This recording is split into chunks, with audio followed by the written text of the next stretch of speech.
Bago ang pagko-convene ng Senado bilang impeachment court bukas, dumalo muna sa isang misa ang ilang kongresista. Panawagan nila maging patas ang mga tatayong hukom, lalo't kapapalit lang ng liderato sa Senado. Narito po, Frontline Report.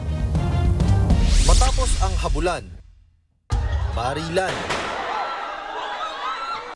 at palitan ng liderato, that I will well and faithfully discharge. back to work na sa Lunes ang mga senador para sa impeachment trial ni Vice President Sara Duterte.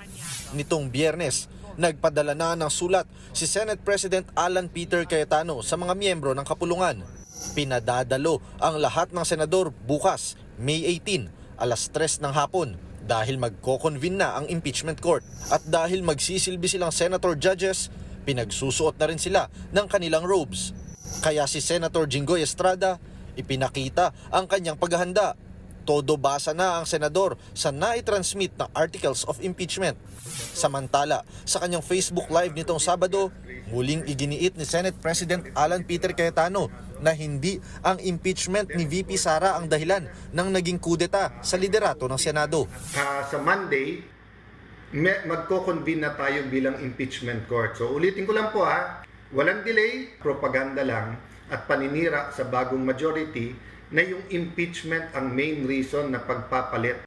Pero ayon kay Philippine Society for Public Administration President Ederson Tapia, malinaw na may hidden agenda ang biglaang pagsulpot sa Senado ni Senator Bato de la Rosa. There was an objective to change leadership in time for the impeachment of Vice President Sara. Yeah, so it's quite obvious kasi we have to admit that the lead of the previous majority was very thin. It will become more difficult for the prosecution to establish their case given that the terrain is not exactly friendly to them.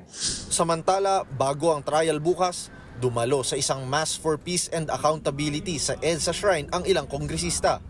Ang isa sa mga tatayong prosecutor na si ML Party List Representative Leila De Lima may panawagan sa mga tatayong senator judge.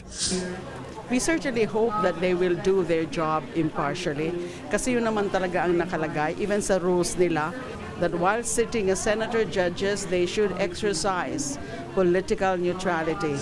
Dadalo rin bukas ang 11 miyembro ng House Prosecution Panel.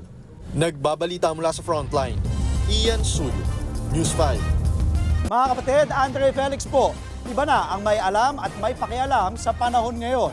Para po sa tuloy-tuloy na balitaan sa Frontline kahit weekend, mag-follow at mag-subscribe na sa social media pages ng News 5.